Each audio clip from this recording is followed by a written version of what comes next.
దేవుని సంగమా, ప్రియమైన దేవుని వారలారా, మరి యొక్క ఆదివారపు ఆరాధన కూడికకు కూడి వచ్చినటువంటి మీకందరికీ మన ప్రభు అయిన యేసుక్రీస్తు వారి యొక్క ఉన్నతమైన నామంలో నా యొక్క వందనాలు, శుభములు తెలియజేస్తున్నాను. అమ్మ, అందరు బాగున్నారా? బాగున్నారా? హల్లెలూయా, హల్లెలూయా. దేవుని నామమునకు మహిమ కలుగునుగాక. ఆమెన్. మరి గడిచిపోయిన ఆదివారపు ఆరాధన దినమున దేని గురించి మనం ధ్యానం చేశాం? ప్రధానమైన ఆజ్ఞలు ఏవనగా నిన్ను వలె నీ పొరుగువారిని ప్రేమించు అనేది. ప్రధానమైన ఆజ్ఞలలో రెండవదిగా నిన్ను వలె నీ పొరుగు వారిని ప్రేమించుడు అనేటువంటి రెండవ ఆజ్ఞను గురించి మనము ధ్యానించాం. మరి మనల్ని వలె మన పొరుగు వారిని ఎందుకు ప్రేమించాలి? ప్రేమించడం వలన కలిగే ప్రయోజనం ఏంటని మీరు విన్నారు. పొరుగు వారిని ప్రేమించమని మీరు విన్నారు కదా.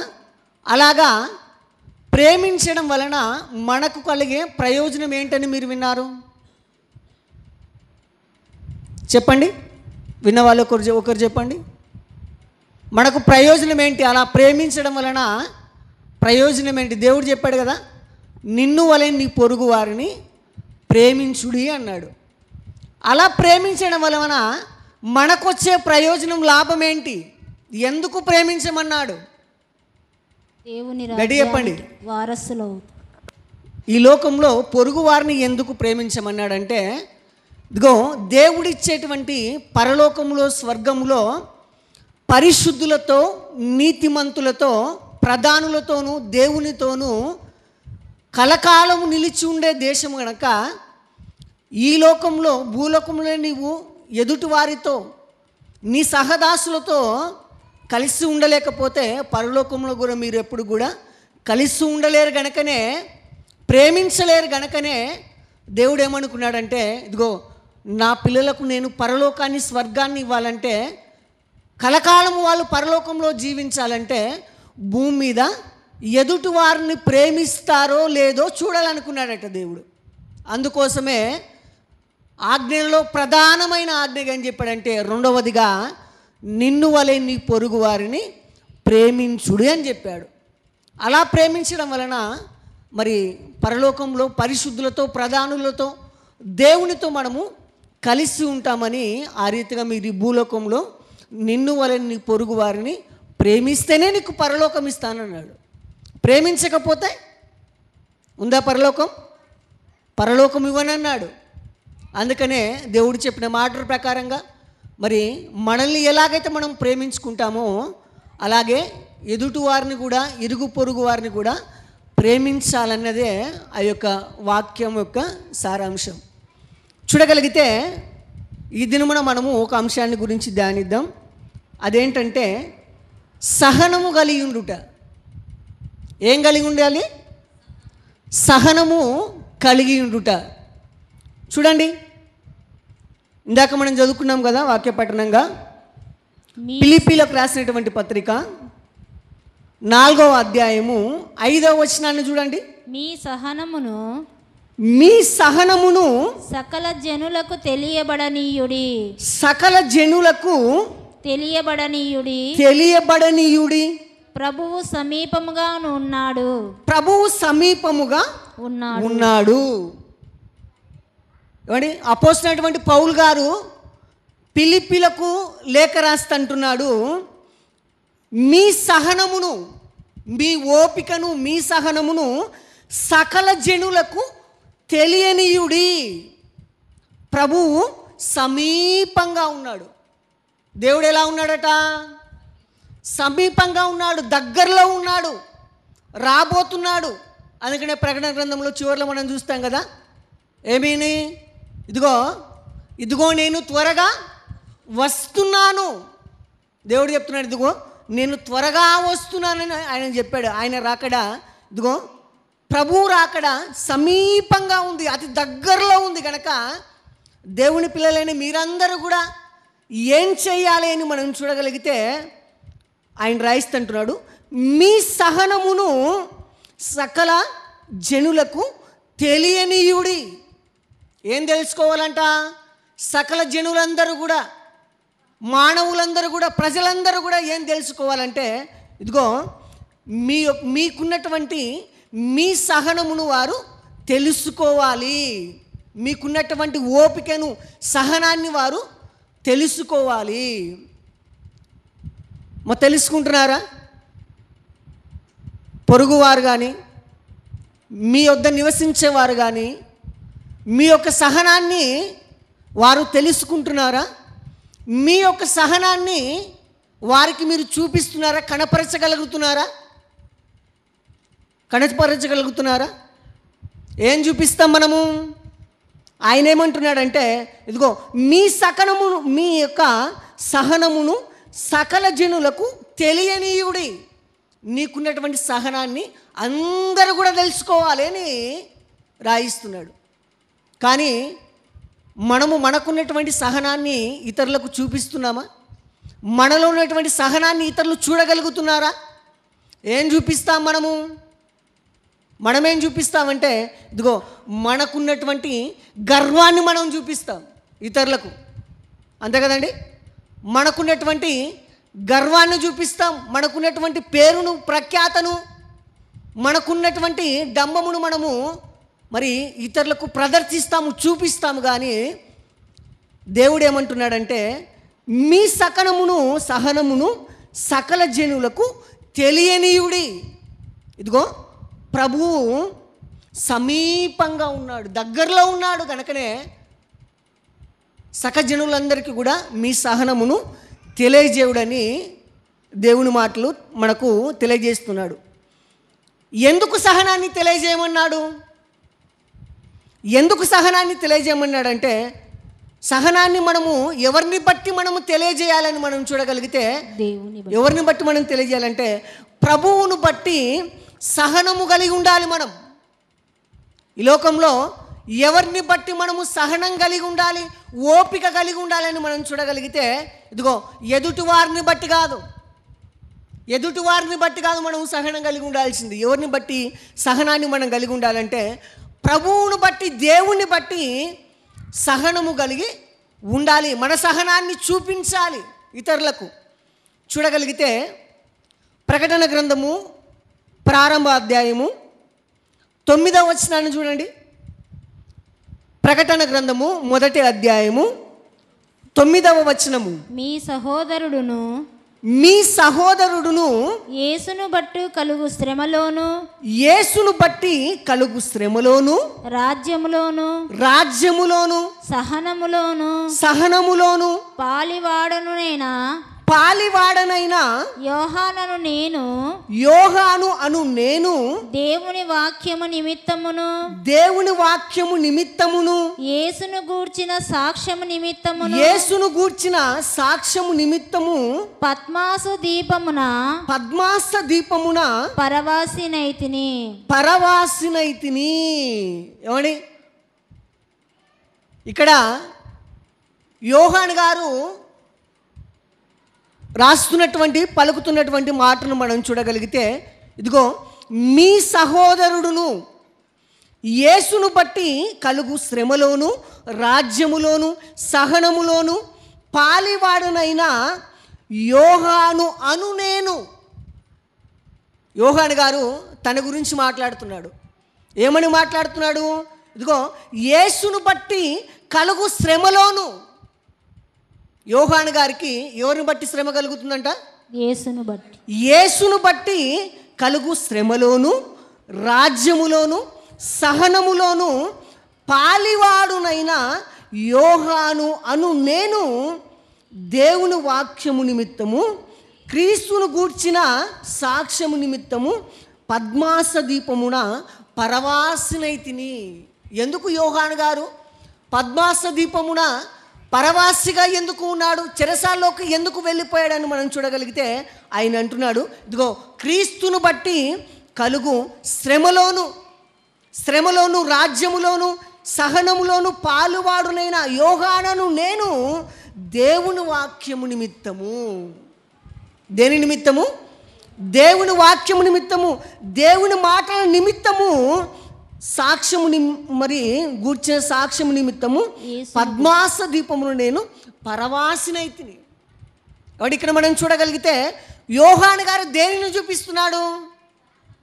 దేనిని చూపిస్తున్నాడంటే ఇదిగో క్రీస్తులో దేనిని చూపిస్తున్నాడంటే శ్రమను చూపిస్తున్నాడు. క్రీస్తులో శ్రమను చూపిస్తున్నాడు, దేవుని రాజ్యంలో సహనమును చూపిస్తున్నాడు, అలాగునే దేవుని రాజ్యంలో పాలువాడుగా చూపిస్తున్నాడు, అలాగునే వాక్యము నిమిత్తము యేసుక్రీస్తుని గురించి సాక్ష్యము నిమిత్తము ప్రభువును బట్టి సహనం కలిగి ఉండాలి. మనం ఎవరిని బట్టి మనం సహనం కలిగి ఉండాలి? ప్రభువును బట్టి, దేవుణ్ణి బట్టి మనము సహనం కలిగి ఉండాలి. అలాగనే మనం చూడగలిగితే సహనములో కూడా ఎలా ఉండాలంటే లోపము లేని వారై ఉండాలి. ప్రభువును బట్టి సహనం కలిగి ఉండాలని మీరు విన్నారు కదా. అలాగునే అలా సహనము కలిగి ఉండుటలో కూడా ఎలా ఉండాలంటే లోపము లేని వారిగా ఉండాలని దేవుడు సెలవిస్తున్నాడు. చూడండి, తీతుకు రాసినటువంటి పత్రిక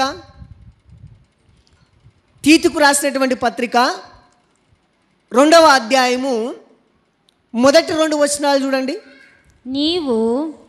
నీవు హితబోధానుకూలమైన సంగతులను బోధించుము. ఇక్కడ మనం చూడగలిగితే మనము దేనిని బోధించాలంట? దేనిని ప్రకటించమంటున్నాడని మనం చూడగలిగితే నీవు హితబోధానుకూలమైన సంగతులను నీవు బోధించుము. మంచి బోధన, మంచి మాటలతో కూడినటువంటి బోధనను మీరేం చేయాలి? దేవుని మాటలు అంటే మరి బోధించాలి, సంగతులను మీరు బోధించుము. ఏలయనగా వృద్ధులు మితానుభవం గలవారును మాన్యులను స్వస్థ బుద్ధి గలవారును విశ్వాస ప్రేమ సహనముల యందు లోపము లేని వారునై ఉండవలెననియు. ఇక్కడ దేవుడు రాయిస్తున్నటువంటి మాటలను చూడగలిగితే ఇదిగో మనం బోధించేటప్పుడు, చెప్పేటప్పుడు, ప్రకటించేటప్పుడు నీవు హితబోధను, మంచి బోధన బోధించాలి, మంచి మాటలు ప్రకటించాలి అని చెబుతూ ఏలయనగా ఇదిగో వృద్ధులు అంటున్నాడు. ఎవరట? వృద్ధులు అంటే ఎవరు? పెద్దల గురించి దేవుడు చెప్తున్నాడు. వృద్ధులు ఎలా ఉండాలంటే మితానుభావము గలవారును. ఎలా ఉండాలట? పెద్దలైన వారు, వృద్ధులైన వారు ఎలా ఉండాలంటే మితానుభావము గలవారు. ప్రతి విషయంలో కూడా మరి వృద్ధులకు, పెద్దలకు ప్రతి విషయంలో కూడా ఎలా ఉండాలంటే మితంగా ఉండాలి. ఎలా ఉండాలి? మితంగా ఉండాలి, తగినట్లుగా ఉండాలి. అలాగున్నే మాన్యులు, అలాగున్నే స్వబుద్ధి గలవారును. ఎలా ఉండాలంట? స్వబుద్ధి గలవారును, మంచి బుద్ధి కలిగి, మంచి జ్ఞానము కలిగి ఉండి స్వబుద్ధి గలవారును. అలాగునే విశ్వాసము, ప్రేమ. పెద్దలైన వారు, వృద్ధులైన వారు ఎలా ఉండాలని మనం చూడగలిగితే మితానుభవంగా ఉండాలి, అలాగునే మాన్యులుగా ఉండాలి, అలాగునే స్వస్థ బుద్ధి గలవారిగా ఉండాలి, అలాగునే విశ్వాసము గలవారిగా ఉండాలి, అలాగునే ప్రేమ గలవారై ఉండాలి, అలాగునే సహనము గలవారై ఉండి లోపము లేని వారై ఉండవలేను. కాబట్టి పెద్దలైన వారు అందరూ కూడా ఎలా ఉండాలని మనం చూడగలిగితే ఇదిగో ఈ రీతిగా ఉండాలి పెద్దలైన వారందరూ కూడా అని తెలియజేస్తున్నాడు. కానీ నేటి దినాల్లో మనం చూస్తే పెద్దలైన వారు, వృద్ధులైన వారు ఎలా ఉంటున్నారు? దేవుడు చెప్పిన, ఇదిగో మనం విన్నాము కదా ఇంతవరకు, ఈ మాటలో చొప్పున పెద్దలు ఉంటున్నారా? కనపడుతున్నారా మనకు పెద్దలు?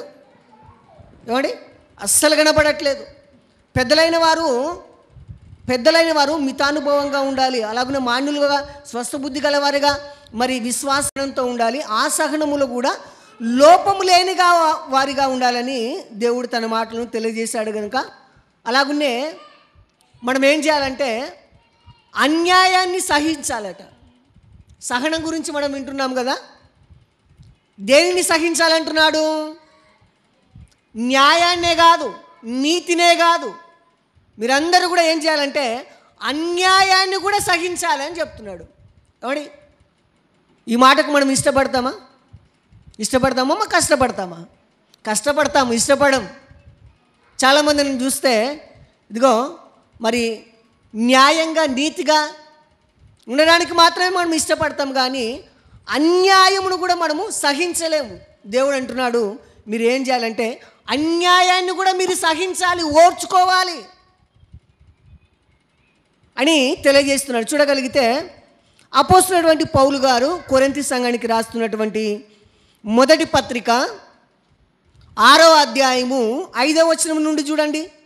అపోస్తలుడైనటువంటి పౌలు గారు కొరింథీ సంఘానికి రాస్తున్నటువంటి మొదటి పత్రిక 6వ అధ్యాయము 5వ వచనం నుండి చూడండి. మీకు సిగ్గు రావాలనని చెప్పుచున్నాను.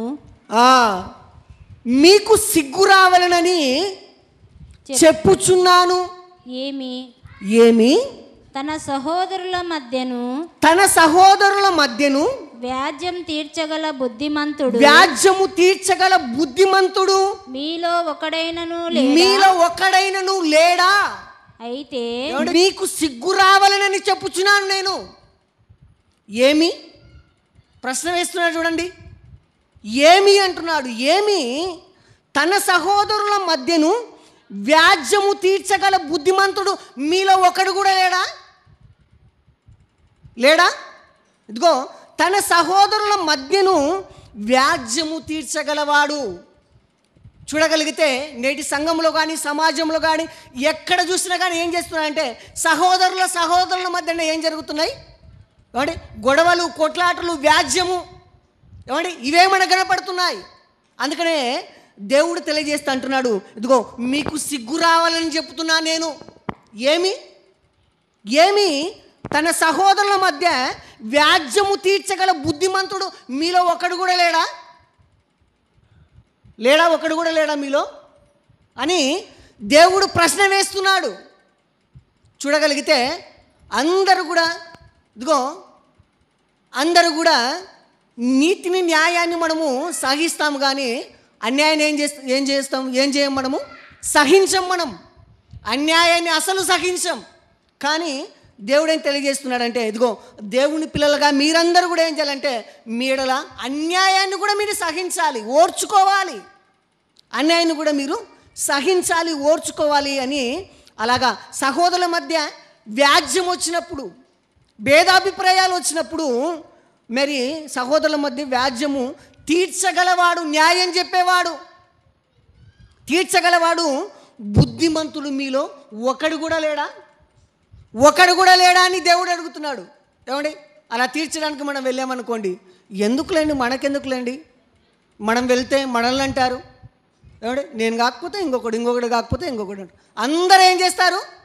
అందరు సైలెంట్గా ఉంటారు, మనకెందుకులే అని. కానీ దేవుడు అంటున్నాడు, దేవుడు ప్రశ్నిస్తున్నాడు, అలాగా సహోదరుల మధ్య వ్యాజ్యం వచ్చినప్పుడు ఆ వ్యాజ్యాన్ని తీర్చగల బుద్ధిమంతుడు మీలో ఒకడు కూడా లేడా అని దేవుడు ప్రశ్న వేస్తున్నాడు. చూడగలిగితే 6వ వచనం, అయితే సహోదరుడు సహోదరుని మీద వ్యాజ్యమాడుచున్నాడు. మరి అవిశ్వాసుల ఎదుటనే వ్యాజ్యమాడుతున్నాడు. ఏం చేస్తున్నాడట? అయితే సహోదరుని మీదనే, ఏమండి, పక్కవారి మీదగా మనం పోం.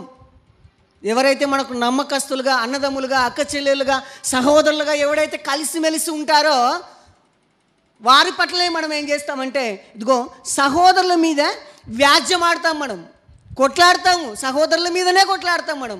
అలాగునే మరి అవిశ్వాసుల ఎదుటనే వ్యాజ్యమాడుచున్నారు. ఏమండి, మనమందరం కూడా సహోదరులం కదా. అలా సహోదరులుగా మనమందరం ఉన్నప్పుడు సాటి సహోదరుల మీద సాటి సహోదరుల మీద వ్యాజ్యమాడుతున్నప్పుడు ఏం చేస్తున్నారంటే, ఇదిగో అవిశ్వాసులు కూడా చూస్తుంటారా అంటే దేవుని ఎరగని వారు కూడా నేను గమనిస్తుంటారు కదా, మనల్ని గమనిస్తుంటారు కదా. అలాగా మీరేం చేస్తున్నారంటే, ఇదిగో సహోదరులమని చెప్పుకునేటువంటి మీరే అవిశ్వాసుల ఎదుటనే మీరు వ్యాజ్యమాడుతున్నారు. అవిశ్వాసుల ఎదుటనే మీరు వ్యాజ్యమాడుతున్నారు. ఏమంటే అవిశ్వాసులు దేవుని ఎరగని వారు చూసినప్పుడు వారేమనుకోవాలి? ఏమండి, వీరా దేవుని పిల్లలు, వీరా క్రీస్తును ధరించుకున్నవారు, వీళ్ళ క్రీస్తును నమ్ముకున్నవారు. అందుకనే కదా దేవుడు ఒక మాట అంటాడు, అందుకనే ఇదిగో మిమ్మును బట్టే, ఎవరిని బట్టి?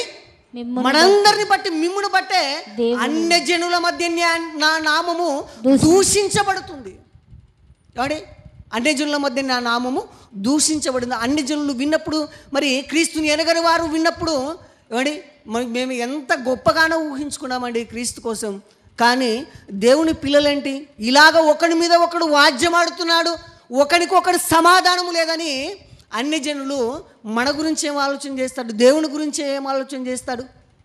అందుకనే దేవుడు అంటున్నాడు, అయితే సహోదరుడు సహోదరుని మీదనే వ్యాజ్యమాడుతున్నాడు, మరి అవిశ్వాసుల ఎదుటనే వాడు వ్యాజ్యమాడుతున్నాడు. అవిశ్వాసుల ఎదుటనే మరి వ్యాజ్యమాడుతున్నాడు. ఒకని మీద ఒకడు వ్యాజ్యమాడుట, ఒకని మీద ఒకడు వ్యాజ్యమాడుట మీలో ఇప్పటికే కేవలము లోపము. దేవుడు మనకున్నటువంటి లోపాన్ని బయట పెట్టేశాడు. చూడండి, దేవుడు మరి మనలో ఉన్నటువంటి లోపాన్ని చెప్తున్నాడు. ఏంటి అదని మనం చూడగలిగితే, ఇదిగో ఒకడి మీద ఒకడు వ్యాజ్యమాడుట మీలో ఇప్పటికే లోపంగా ఉంది. ఎప్పటికంట? మన హృదయంలో, మనసులో ఎప్పుడో ఉంది. ఒకని మీద ఒకడు వ్యాజ్యమాడుట మీలో ఇప్పటికే లోపంగా ఉంది. కాబట్టి అది లోపము అని తెలియజేస్తున్నాడు దేవుడు. ఆ లోపాన్ని దేవుని మాటల ద్వారా మనం సరి చేసుకోవాలా లేదా? చేసుకోవాలా, అలా పెట్టుకోవాలా? అంటే దేవుని మాటలు వినబడుతున్నప్పుడు సరి చేసుకోవాలి దేవుని మాటల చేత. అలాగునే అంతకంటే అన్యాయము సహించుట మేలు. ఒకడి మీద ఒకడు వ్యాజ్యమాడుట కంటే, ఒకడి మీద ఒకడు సాటిలు చెప్పుకోవడం కంటే, ఒకరినొకడు సహించుకోలేకపోవడం కంటే దేవుడు తెలియజేస్తున్నాడు, ఇదిగో అన్యాయాన్ని సహించుట ఏమంటున్నాడు? మేలు. అన్యాయాన్ని మీరు సహించండి. అన్యాయాన్ని సహించుట మీకు మేలు కాదా? అదే మీకు మేలు అని దేవుడు తెలియజేస్తున్నాడు. దానికంటే మీ సొత్తులను అపహరించుట అపహరించబడుట మేలు కాదా? ఏమంటే మీలో ఒకడు వ్యాజ్యమాడుకొనుట కంటే ఇదిగో అన్యాయాన్ని సహించుట మేలు కాదా అని తెలియజేస్తున్నాడు. అయితే మీరు అన్యాయమును సహించుచున్నారు, అపహరించుచున్నారు, మీ సహోదరులకే ఇలాగు చేయుచున్నారు. మనం ఎవరికి చేస్తున్నామట? ఏమండి దేవుడు తెలియజేస్తుంటున్నాడు, సహోదరులకే మీరు చేస్తున్నారు. ఏమండి మనవారని చెప్పుకునే వారికి మీరు ఇలా చేస్తున్నారు అంటున్నాడు. అన్యాయస్తులు దేవుని రాజ్యమునకు వారసులు కానేరని మీకు తెలియదా? ఏమండి అన్యాయస్తులు దేనికి వారసులు గారట? దేవుని రాజ్యమునకు, పరలోకానికి, స్వర్గానికి అన్యాయస్తులు, అన్యాయం చేసేవారు, నీతిని జరిగించని వారందరూ కూడా మరి దేవుని రాజ్యమునకు వారసులు కానేరని మీకు తెలియదా? ఏమంటే మీకు తెలుసా తెలియదా? తెలుసు కదా.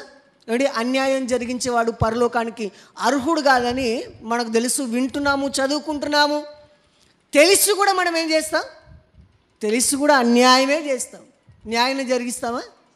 అన్యాయాన్నే మరి జరిగిస్తాము. అందుకని ఆయన అంటున్నాడు, అన్యాయస్తులు దేవుని రాజ్యమునకు వారసులు కానేరని మీకు తెలియదా? మోసపోకుడి. ఏం చేస్తున్నారట? ఇదిగో ప్రజలందరూ కూడా, దేవుని పిల్లలందరూ కూడా ఏం చేస్తున్నారంటే మోసపోతున్నారు అని చెప్తున్నాడు దేవుడు. ఏమండి మోసపోతున్నారంట. దేని విషయంలో మోసపోతున్నాం మనము? దేవుని రాజ్యం విషయము. దేవుని రాజ్యం విషయంలో మోసపోతున్నారు మీరు. అలాగా మీరు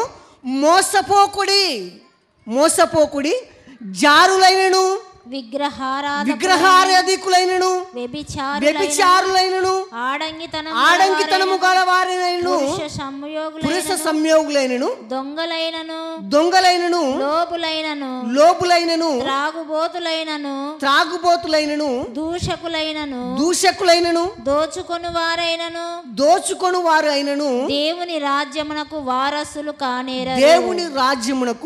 వారసులు కానేరు. ఇదిగో వీరందరూ కూడా దేవుని రాజ్యానికి వారసులు కారు అని చెప్పేస్తాడు. ఇదిగో మీరందరూ కూడా ఏం చేస్తున్నారంటే మోసపోతున్నారు మీరందరూ కూడా. అలాగూ మీరు మోసపోకుడి అని దేవుడు తన మాటలను తెలియజేస్తున్నాడు కనుక ఇదిగో మీకున్నటువంటి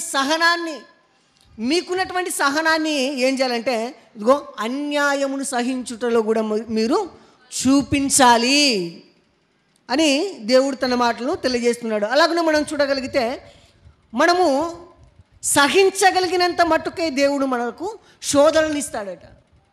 ఏమండి, మనము సహించనంత మట్టుకే భరించినంత మట్టుకే దేవుడు మనకు మరి శోధనను శ్రమను దేవుడిస్తాడట. ఏమండి, మనము సహించలేనంత శ్రమను దేవుడు మనకిస్తాడు ఎప్పుడైనా? ఏమంటే మనకు వచ్చిన శ్రమను ఇబ్బందిని బట్టి మనం అనుకుంటాము నాకు శ్రమ వచ్చిందని, ఇబ్బంది వచ్చిందని, కష్టం వచ్చిందని, దేవుడు నాకే ఎందుకు ఇచ్చాడు ఈ శ్రమ, దేవుడు నాకే ఎందుకు ఇచ్చాడు ఈ ఇబ్బంది అని అనుకుంటుంటాం మనం. కానీ దేవుడు అంటున్నాడు మనము సహించగలిగినంత భరించగలిగినంత మట్టుకే దేవుడు మనకు శోధననిస్తాడట. చూడండి ఒకసారి, అదే అపోస్తలుడైనటువంటి పౌలు గారు కొరింథీ సంఘానికి రాసినటువంటి మొదటి పత్రిక 10వ అధ్యాయము 9వ వచనాన్ని చూడండి ఒకసారి. మనము 10వ అధ్యాయము 13వ వచనం. సాధారణంగా మనుషులకు కలుగు శోధన తప్ప మరి ఏదియు మీకు సంభవింపలేదు. ఏమండి, దేవుడు తెలియజేస్తున్నటువంటి మాటను మనం చూడగలిగితే మీరందరూ కూడా ఏమనుకుంటున్నాం? మనమందరం కూడా ఇదిగో నాకు కష్టం వచ్చింది, బాధ వచ్చింది, ఇబ్బంది వచ్చింది, ఇది నేను సహించలేను, భరించలేను అనుకుంటున్నారు కదా మీరందరూ కూడా. దానికి దేవుడు ఏమంటున్నాడంటే సాధారణంగా మనుషులకు కలుగు శోధన తప్ప మరి ఏది మీకు సంభవింపలేదు. మనుషులకు ఏదైతే సాధారణంగా కలుగుతుందో ఆ శోధన మాత్రమే మీకు తప్ప ఏది మీకు సంభవింపలేదు. దేవుడు నమ్మదగినవాడు, మీరు సహింపగలిగినంత కంటే ఎక్కువగా ఆయన మిమ్మును శోధింపనీయడు. ఇదిగో మనము ఎంతవరకైతే సహించగలుగుతామో భరించగలుగుతామో అంతవరకే సహింపగలుగుటకు ఆయన శోధనను కూడా తప్పించుకొను మార్గమును కలుగజేయును. మనకి ఏదైనా శ్రమ వచ్చినప్పుడు, బాధ వచ్చినప్పుడు, ఇబ్బంది వచ్చినప్పుడు, కష్టం వచ్చినప్పుడు దేవుడు ఏం చేస్తాడంట దేవుడు ఆ శ్రమను తప్పించుకోవడానికి మార్గాన్ని కూడా చూపిస్తాడట. ఆ శ్రమను తప్పించుకోవడానికి మార్గాన్ని కూడా దేవుడు మనలో ఏది ఉంటే మనము సహించగలం. సహనాన్ని గురించి నేర్చుకుంటున్నాం కదా. మనలో ఏది ఉంటే మనము సహిస్తాము? దేవుని వాక్యం. ఒక వ్యక్తిని కానీ మనము సహించగలగాలంటే మొదటిగా నీలో ఏముండాలి, మనలో ఏముంటే మనము సహించగలుగుతామని మనం చూడగలిగితే మొదటిగా మనలో ప్రేమ ఉండాలి. అంతే కదా. మనం సహించాలి, ఓపిక కలిగి ఉండాలి, సహనం కలిగి ఉండాలి అని మనం చూడగలిగితే మొదటిలో మనలో ఏముండాలి? ప్రేమ ఉండాలి. అలా ప్రేమ ఉన్నప్పుడు మనము అన్నిటిని కూడా మనము సహిస్తాం. మనం చూడండి ఒకసారి, అపోస్తలుడైనటువంటి పౌలు గారు కొరింథీ సంఘానికి రాసినటువంటి మొదటి పత్రిక 13వ అధ్యాయము ప్రారంభ వచనాన్ని చూడండి. మనలో ఏముంటే మనము సహనం కలిగి ఉంటామో దేవుడు తన మాటలను తెలియజేస్తున్నాడు. మనుషుల భాషలతోనూ, ఇక్కడ నుంచి చాలా జాగ్రత్తగా దేవుని మాటలు వినండి. మనుషుల భాషలతోనూ, దేవదూతల భాషలతోనూ నేను మాటలాడినను ప్రేమ లేని వాడనైతే మ్రోగేడు కంచును గనగనలాడు తాళమునై యుందును. ఈ మాటను మనం ఆలోచన చేస్తే, ఇదిగో మనుషుల భాషలతో తోను, అలాగనే దేవదూతల భాషలతోనూ మాటలాడినను ప్రేమ లేని వాడనైతే. కాబట్టి మనము మనుషులు మాట్లాడుకునే మాటల రీతిగా గాను, అలాగనే దేవదూతలు సైతం మాట్లాడుకున్నటువంటి మాటలతోనూ భాషలతోనూ మనము మాట్లాడినను ప్రేమ లేని వాడైతే మ్రోగెడు కంచు గనగనలాడు తాళమునయుండును.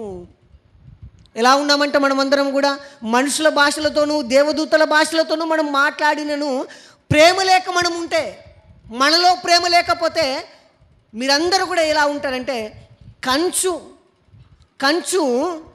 మ్రోగేడు కంచు గణగణ లాడు తాళములై యుందును ఉంటారు మీరందరూ కూడా. ఏమంటే ఏదైనా మనం మరి కంచును మనం ఏవైనా వస్తువును కిందేసామనుకోండి, అదేం చేస్తుంది? శబ్దాన్ని ఇస్తుంది. కేవలం శబ్దం మాత్రమే ఇస్తుంది అది, అంతే కదా? శబ్దాన్ని మాత్రమే ఇస్తుంది. అలాగా నీవు మనుషుల భాషలతోనూ దేవదూతల భాషలతోనూ మాట్లాడిన నువ్వు ప్రేమ లేని వాడవైతే, నీలో ప్రేమ లేకపోతే, అలాగా మ్రోగెడు కంచు ఎలాగైతే శబ్దం ఇస్తుందో, గణగణ ఎలాగైతే మరి మెరుస్తుందో, శబ్దాన్ని ఇస్తుందో, అలాగనే మీరు కూడా ఉన్నారు. కేవలము మీరు మాట్లాడేవారిగానే, శబ్దం ఇచ్చేవారిగానే మీరు ఉన్నారని దేవుడు తన మాటలను తెలియజేస్తున్నాడు. చూడగలిగితే ప్రవచించు కృపావరము కలిగి మర్మములన్నీయు జ్ఞానమంతయు ఎరిగినవాడనైనను అని మనుషుల గురించి దేవుడు చెప్తున్నాడు. ప్రవచించు కృపావరము, ఏమని దేవుని మాటలను గురించి, ఇదిగో నీవు ప్రవచిస్తున్నప్పుడు, చెబుతున్నప్పుడు ప్రవచించు కృపావరము నీకు కలిగి ఉన్నను. నువ్వు చక్కగా దేవుని మాటలు మరి ప్రకటిస్తున్నప్పటికీ, తెలిసి ఉన్నప్పటికీ ప్రవచించు కృపావరములు, అలాగనే మర్మములన్నీ కూడా, మర్మమంతయు జ్ఞానమంతయు ఎరిగిన వాడనైనను కొండలను పెకలింపగల పరిపూర్ణ విశ్వాసము గలవాడినైనను ప్రేమ లేని వాడనైతే నేను వ్యర్థుడను. ఏంటి ఎలాంటి లక్షణాలు చెప్తున్నాడు చూడండి దేవుడు. కొన్ని క్వాలిటీస్ను చూపిస్తున్నాడు ఇక్కడ.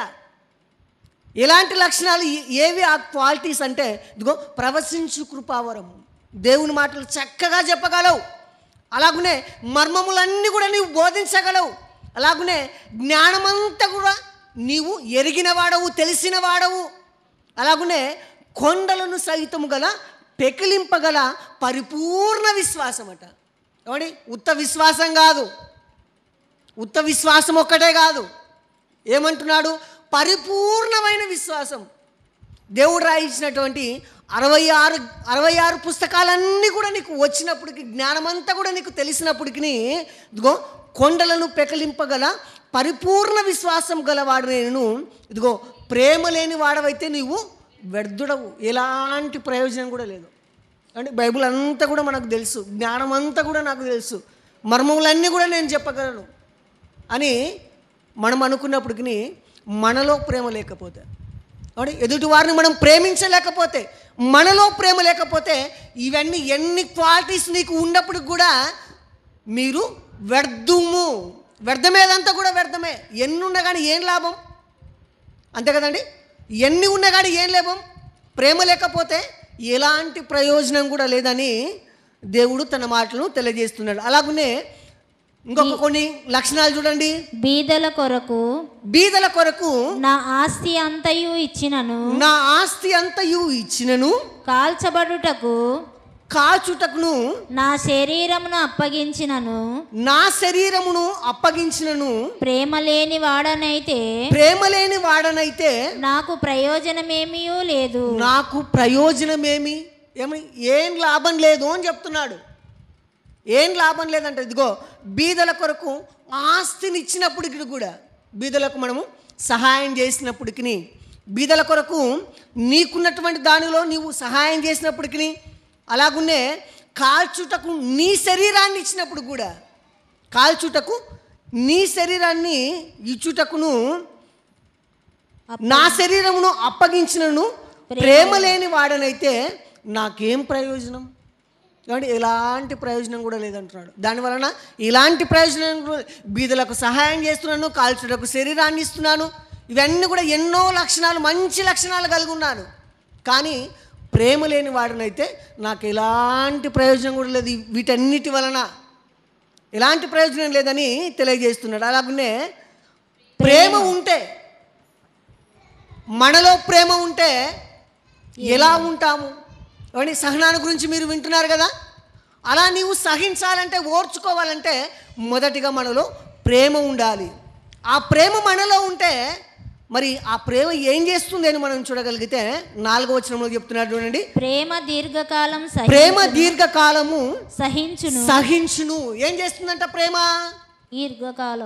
దీర్ఘకాలము సహించును. నీవు మరణించేంత వరకు కూడా ప్రేమ ఏం చేస్తుందంటే సహిస్తుంది, ఓర్చుకుంటుంది, సహిస్తుంది, ఓర్చుకుంటుంది. అలాగున్నే సహించును, దయ చూపించును. ఇదిగో నీలో ప్రేమ ఉంటే నీవు దీర్ఘకాలము ఎదుటి వారిని నీవు సహిస్తావు, ఓర్చుకుంటావు.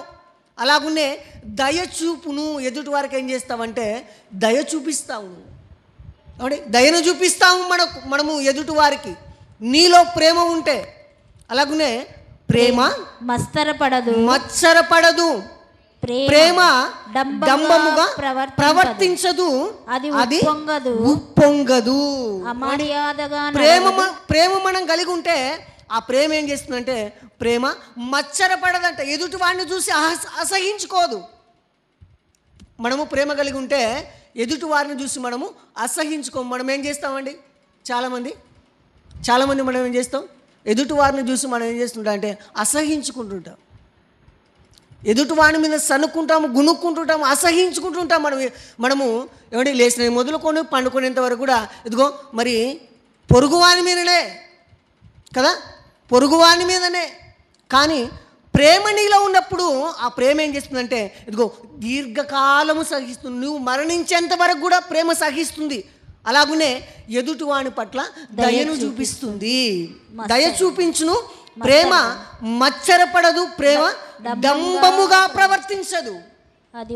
ప్రేమ కలిగి ఉన్నప్పుడు ఒకడు ఎక్కువ అని ఒకడు తక్కువ అని భేదాభిప్రాయం చూపిస్తుందా ప్రేమ? ప్రేమ కలిగినప్పుడు ఇదిగో అందరం కూడా సమానం, అందరం కూడా క్రీస్తులో మనం అందరం కూడా సమానం. అలాగునే ప్రేమ డంబముగా ప్రవర్తించదు, అది ఉప్పొంగదు. ఏమండి జ్ఞానం ఉన్నప్పుడు ఏం చేస్తాడు? అంటే ఒక వ్యక్తికి మంచి జ్ఞానం ఉందనుకోండి, ఏమైపోతాడు? ఆ మంచి తన జ్ఞానాన్ని బట్టి ఏం చేస్తాడంటే గర్విస్తాడు. గర్వించాడా? ఇదిగో నాకున్నటువంటి జ్ఞానము, నాకున్నటువంటి తెలివితేటలు ఎవరకు లేవని జ్ఞానం ఏం చేస్తాడంటే గర్విస్తాడు. జ్ఞానం ఏం చేస్తుందంట? జ్ఞానము ఉప్పొంగ చేస్తుంది మనిషిని. జ్ఞానం ఏం చేస్తుంది? మనిషిని ఉప్పొంగ చేస్తుంది. జ్ఞానము మనిషిలో గర్వాన్ని పుట్టిస్తుంది. కానీ ప్రేమ ఏం చేస్తుందని చెప్తున్నాడు? ప్రేమ మరి మత్సరపడదు, డంబముగా ప్రవర్తించదు, అది ఉప్పొంగదు, ఉప్పొంగదు, అమర్యాదగా నడవదు. ఎదుటి వారి పట్ల అమర్యాదగా మాట్లాడదు, అమర్యాదగా నడవదు. అలాగనే స్వప్రయోజనములను విచారించుకొనదు. ఏమంటే సొంత ప్రయోజనాలను. చాలామంది లోకంలో మనం చూస్తే ఇదిగో ఎదుటి వారిని ప్రేమిస్తే మాకేంటి ప్రయోజనం, ఏంటి లాభము, వారిని ఆదరిస్తే, వారిని దగ్గరికి తీస్తే ఏంటి ప్రయోజనం అని మనం ఏం చేస్తామంటే ప్రయోజనాలను వెతుక్కుంటాం మనం, అంతే కదండి? ఏం చేస్తాం? ఒక వ్యక్తిని మనము దగ్గర తీసుకుంటున్నప్పుడు ఆ వ్యక్తి వలన నాకేం ప్రయోజనం, ప్రయోజనాలను ఆలోచన చేస్తామా చేయరా? చేస్తారు, ఖచ్చితంగా ఆలోచన చేస్తారు. వాళ్ళ వలన మరి మనకేం లాభం? లాభాన్ని మనము ఆలోచన చేస్తాము. కానీ ప్రేమ ఏం చేయదంటే అమర్యాదగా నడవదు, స్వప్రయోజనాలను లాభాలను విచారించుకున్నదు, విచారణ చేయదు ప్రేమ. అలాగనే త్వరగా కోపపడదు. ఇదిగో నీలో ప్రేమ ఉన్నప్పుడు, మనలో ప్రేమ ఉన్నప్పుడు మనం ఏం చేస్తామండి? కోపపడతామా? అందుకనే సామెతల గ్రంథంలో ఒక మంచి మాట చెప్తాడు దేవుడు, మృదువైన మాట క్రోధమును చల్లార్చును అంటాడు. ఏ మాటట? మృదువైన మాట, మంచి మాట, మృదువుగా మాట్లాడే మాట, మృదువైన మాట కోపమును అలాగనే మనం చూడగలిగితే దుర్నీతి విషయమై సంతోషపడక సత్యమందు సంతోషించును. దేని విషయమై సంతోషపడదట ప్రేమ?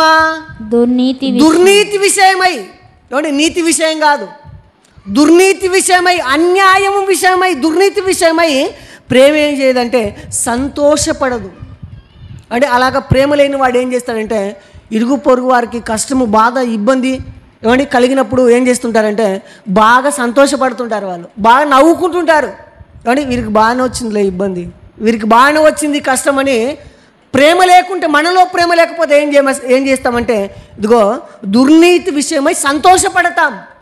కానీ మనలో ప్రేమ ఉందనుకోండి, దేవుడి ప్రేమ ఉందనుకోండి, ఏం చేయదంటే ఆ ప్రేమ దుర్నీతి విషయమై సంతోషపడక సత్యమందు సంతోషిస్తుంది. అలాగనే ప్రేమ ఏం చేస్తుందంటే అన్నిటినీ తాలును, అలాగనే అన్నిటినీ నమ్మును, అన్నిటినీ నిరీక్షించును, అన్నిటినీ ఓర్చును అని. మనలో ప్రేమ ఉన్నప్పుడు ఏం చేస్తుందంటే ప్రేమ కూడా ఇదిగో అన్నిటినీ తాళుతుంది, అలాగనే అన్నిటినీ ఓర్చుకుంటుంది, అన్నిటినీ నిరీక్షిస్తుంది, అన్నిటినీ నమ్ముతుంది, నమ్మగలుగుతుంది. మనలో ప్రేమ ఉన్నప్పుడు ఎదుటివారి పట్ల మనలో ప్రేమ లేదనుకోండి, ఎదుటివారి పట్ల మనలో ప్రేమ లేదనుకోండి, వారు ఎన్ని చేసినా, ఎంత ఉన్నా కానీ, మనతో ఎంత ప్రేమగా ఉన్నా, ఎన్ని మాటలు చక్కగా మాట్లాడినా కానీ మనం ఏం చూపించలేము? ఎదుటివారి పట్ల ప్రేమను చూపించలేము. మనలో వారి పట్ల ప్రేమ లేకపోతే ప్రేమను మనము చూపించలేము. అందుకనే దేవుడు అంటున్నాడు, ఆయన తెలియజేస్తుంటున్నాడు, మనలో ప్రేమ ఉంటే మనము సహనం కలిగి మీరు ఉంటారని దేవుడు తన మాటలను తెలియజేస్తున్నాడు. అలాగనే మనం చూడగలిగితే దేనిలో మనం సహనం కలిగి ఉండాలని వింటున్నారు కదా మీరందరూ కూడా. కానీ ఆ సహనము దేనిలో కలిగి ఉండాలి? మనం ఏ విషయాల్లో సహనం కలిగి ఉండాలి మనం చూడగలిగితే దేవుడు మరి తెలియజేస్తుంటున్నాడు, ఇదిగో అవివేకులను మరి సహించే విషయంలో సహనం కలిగి ఉండాలంట. ఎవరిని? వివేకులను కాదు. ఎవరిని? అవివేకులను, వివేకము లేని వారిని, జ్ఞానము లేని వారిని, తెలివి లేని వారిని కూడా ఏం చేయాలంటే మీరు సహించాలి, ఓర్చుకోవాలి అని దేవుడు తన మాటలను తెలియజేస్తున్నాడు. చూడండి, అపోస్తలుడైన పౌలు గారు కొరింథీ సంఘానికి రాసినటువంటి 2వ పత్రిక 11వ అధ్యాయము 19వ వచనాన్ని చూడండి. అపోస్తలుడైన పౌలు గారు కొరింథీ సంఘానికి రాసినటువంటి 2వ పత్రిక 11వ అధ్యాయము 19-20 వచనాలు చూడండి ఒకసారి. మీరు వివేకులై ఉండి మనమందరం కూడా, దేవుని పిల్లలైన వారందరూ కూడా ఎలా ఉన్నారంట? మీరు వివేకులై ఉండి. ఎలా ఉన్నారంట? వివేకులై ఉండు, జ్ఞానము కలిగిన వారుగా మీరందరూ ఉన్నారు. వివేకులై ఉండి సంతోషముతో అవివేకులను సహించుచున్నారు. ఎలా ఉన్నారట? మీరు వివేకులై ఉండి, జ్ఞానము కలిగి ఉండి, తెలివి కలిగి ఉండి, సంతోషముతో అవివేకులను సహించుచున్నారు. ఏమంటే ఆనాడు ఉన్నటువంటి సంఘము, కొరింథీ సంఘం మరి కొరింథీ పట్టణంలో ఉన్నటువంటి సంఘం ఏం చేసిందంటే వారు జ్ఞానము కలిగిన వారుగా ఉండి మరి సంతోషముతో అవివేకులను సహించారట. ఎవరిని? అవివేకులను, జ్ఞానము లేని వారిని, ఎదుటి వారి పట్ల ఎలా పడితే అలాగా మాట్లాడేవారిని, ప్రవర్తించేవారిని ఆనాడు ఉన్నటువంటి కొరింథీ పట్టణంలో ఉన్నటువంటి సంఘం ఏం చేసిందంటే వారు వివేకులై ఉన్నారు, జ్ఞానము కలిగి ఉన్నారు. రెండవదిగా మనం చూస్తే సంతోషంగా ఉండి అవివేకులను సహిస్తున్నారట. ఎవరిని సహిస్తున్నారు? అవివేకులను, జ్ఞానము లేని వారిని, ఎదుటి వారి పట్ల ఎలాగ పడితే అలాగా మాట్లాడేవారిని, ప్రవర్తించేవారిని కొరింథీ పట్టణంలో ఉన్నటువంటి సంఘం ఏం చేస్తుందంటే మరి అవివేకులను సహితం కూడా వారు సహించుచున్నారు, వారు సహిస్తున్నారు.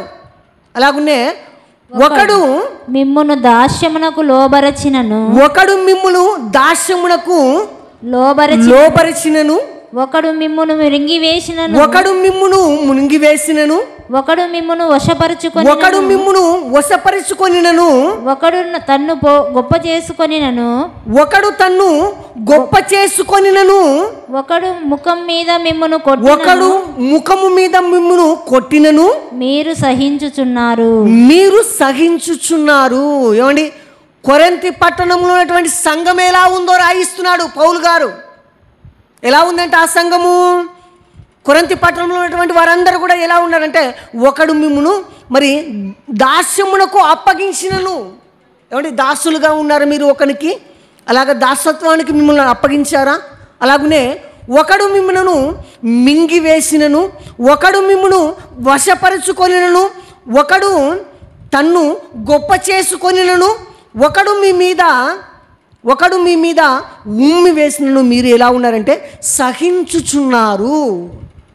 అంటే ఆనాడు ఉన్నటువంటి కొరింథీ పట్టణంలో ఉన్నటువంటి సంఘం అంతా ఏం చేస్తుందంటే వీటన్నిటిని కూడా ఏం చేస్తుందంట, సహిస్తుందంట. అంటే నేడున్నటువంటి సంఘాలు సహిస్తున్నాయా? సహిస్తున్నాయా? అస్సలు సహించట్లేదు.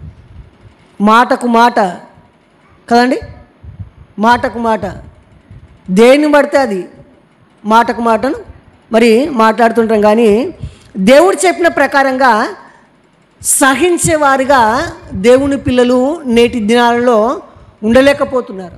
అందుకనే దేవుడు తెలియజేస్తుంటున్నాడు, మీరు అవివేకులతో, జ్ఞానము లేని వారిని కూడా సైతం కూడా మీరు ఏం చేయాలంటే సహించాలి, ఓర్చుకోవాలి, భరించాలి. మీకు ఎలాంటి ఆప్షన్ లేదు. ఇంకా అంటే ఏమైనా ఆప్షన్ ఉందా? ఏం లేదు. వారిని సహించడం తప్ప మనము ఏం చేయలేము వాళ్ళు. అలాగా మీరు సహించాలి.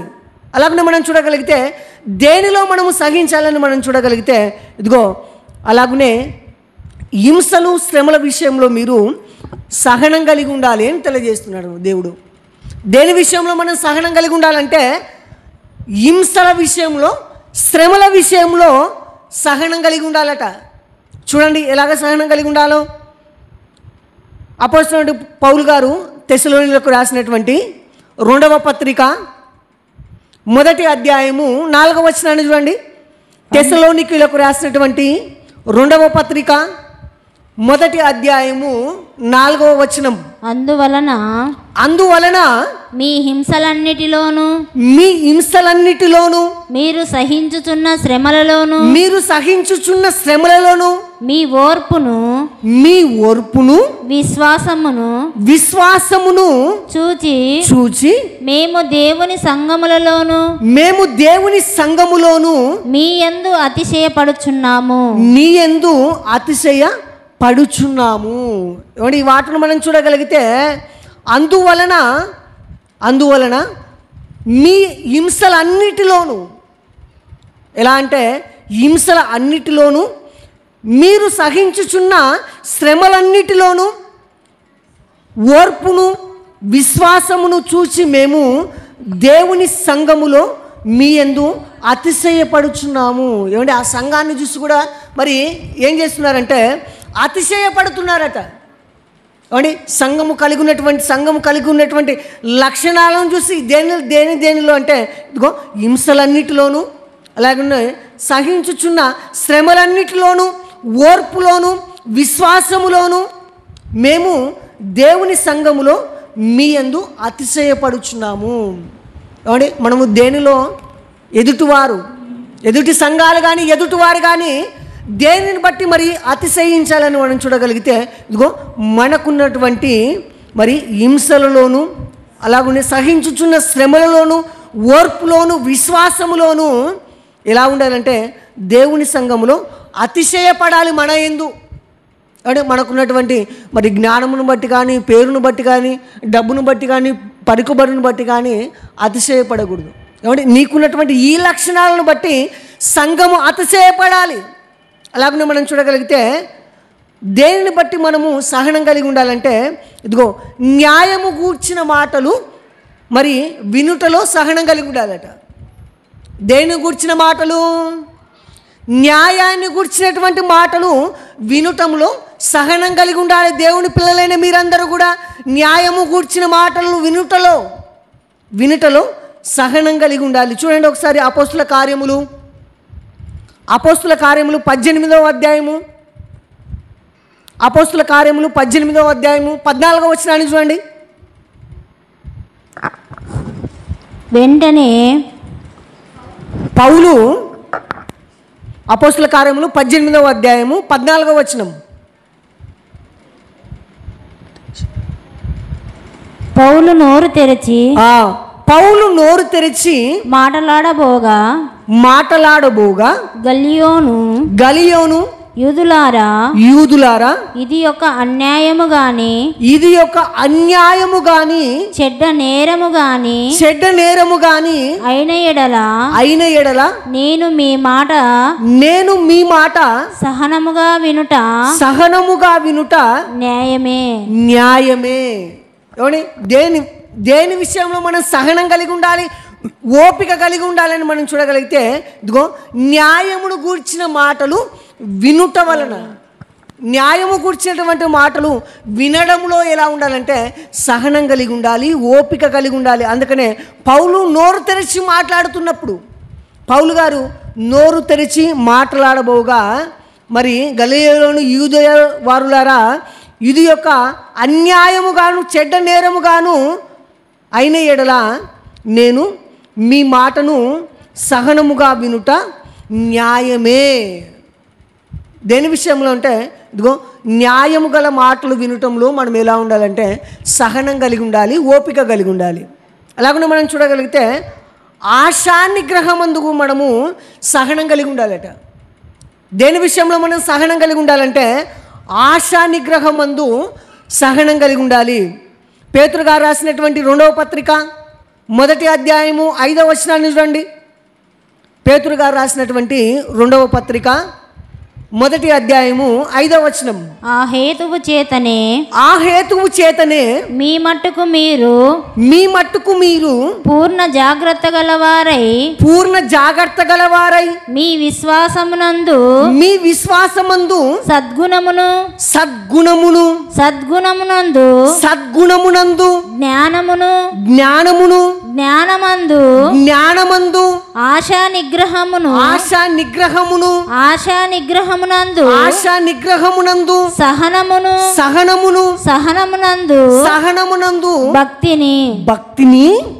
భక్తియందు సహోదర ప్రేమయందు దయను అమర్చుకొనుడి. 8వ వచనం చదవండి అమ్మా. ఇవి మీకు కలిగి విస్తరించిన ఎడల అవి మన ప్రభువైన యేసుక్రీస్తును గూర్చిన అనుభవ జ్ఞాన విషయములో మిమ్మును సోమరులైనను నిష్ఫలులైనను కాకుండా చేయును. ఇవి ఎవనికి లేకపోవును. ఏవి మనలందరినీ కూడా సోమరులుగా నిష్ఫలులుగా మరి కాకుండా ఏవి చేస్తావని సెలవిస్తున్నాడు దేవుడు అంటే ఇదిగో మీరు మరి ఈ హేతువు చేత మీ మట్టుకు మీరు పరిపూర్ణ జాగ్రత్త గలవారై ఎలా ఉండాలట? పరిపూర్ణమైన జాగ్రత్త గలవారై మీ విశ్వాసమందును సద్గుణము ఎక్కడి నుంచి వచ్చింది? విశ్వాసము. తర్వాత ఏమొచ్చింది? సద్గుణము.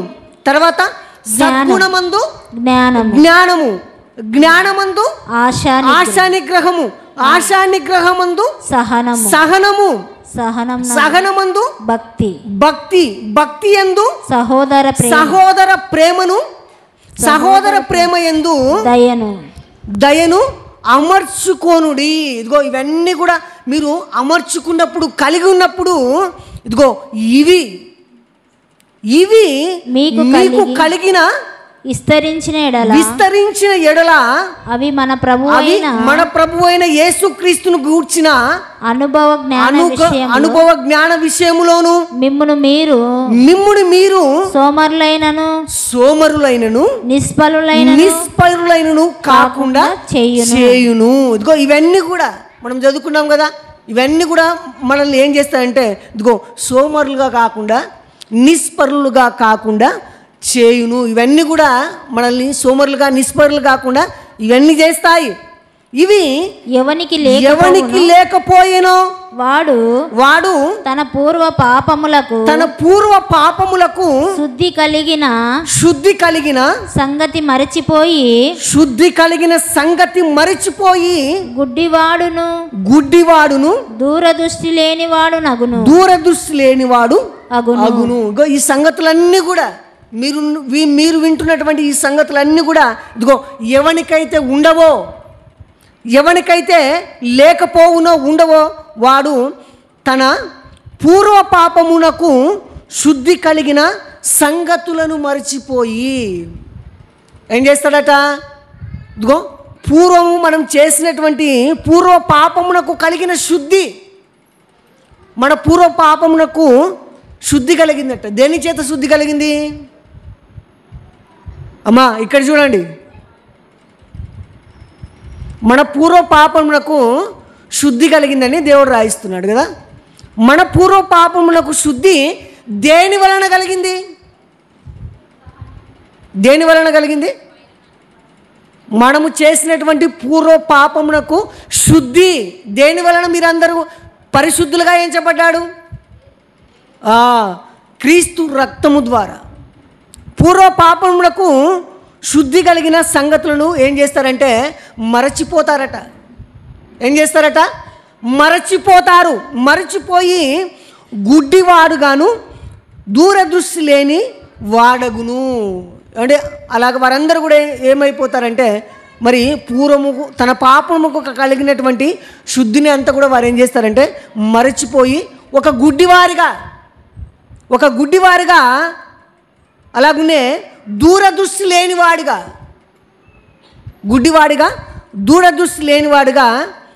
వారు అవుతారని దేవుడు తన మాటలను తెలియజేస్తున్నాడు. కనుక మనము దేని యందు మనం సహనం కలిగి ఉండాలని మీరు విన్నారమ్మా? దేని యందు సహనం కలిగి ఉండాలి? న్యాయము. ఎవరి యందు సహనం కలిగి ఉండాలి? మొదటగా దేవుని యందు సహనం కలిగి ఉండాలి. అలాగునే ఆ సహనంలో కూడా మనం ఎలా ఉండాలంటే లోపము లేని వారిగా ఉండాలట. ఏమండి? సహిస్తే సరిపోదు, భరిస్తే సరిపోదు. కానీ అలా సహించే విషయంలో, భరించే విషయంలో కూడా ఎలా ఉండాలంటే మనలో లోపం ఉండకూడదు. మనలో లోపం లేని వారిగా మరి మీ సహనం ఉండాలి. అలాగునే అన్యాయము సహించే విషయంలో కూడా మీరు అన్యాయాన్ని కూడా మీరు సహించాలి. అలాగునే దేవుడు మనము భరించగలిగినటువంటి, మనము ఓర్చగలిగినటువంటి మంటకు మాత్రమే దేవుడు మనకు శోధననిస్తాడని, అందులో కూడా మనము సహనం కలిగి ఉండాలని మీరు విన్నారు. అలాగునే మనము ప్రేమలో కూడా మనము సహనం గల వారిగా ఉండాలని మీరు విన్నారు. అలాగునే విన్నటువంటి ఈ మాటలన్నింటిని కూడా మీరు ఏం చేయాలంటే ఏమండి అన్నిటి విషయాల్లో కూడా ఎలా ఉండాలి? మనము దేవుని పిల్లలుగా, క్రీస్తును ఎరిగిన వారుగా, క్రీస్తును ధరించుకున్న వారిగా అన్నిటి విషయాలలో ఎలా ఉండాలి? దేనిని చూపించాలి ఇతరులకు? మనము మన సహనాన్ని చూపించాలి. అలా ఎదుటి వారికి మీ సహనాన్ని, మీ ఓపికను చూపించేవారిగా మీరందరూ కూడా మరి ఉండాలని తెలియజేస్తూ మరి కొద్ది మాటలు ముగిస్తున్నాను. మరి ఇంతవరకు ఓపికగా దేవుని మాటలు విన్నటువంటి మరి మీరందరికీ కూడా మరి ఒకసారి మన ప్రభువైన యేసుక్రీస్తు వారి నామములో మీ అందరికీ కూడా మరి ఒకసారి వందనాలు తెలియజేస్తూ వాక్య భాగాన్ని ముగిస్తున్నాను.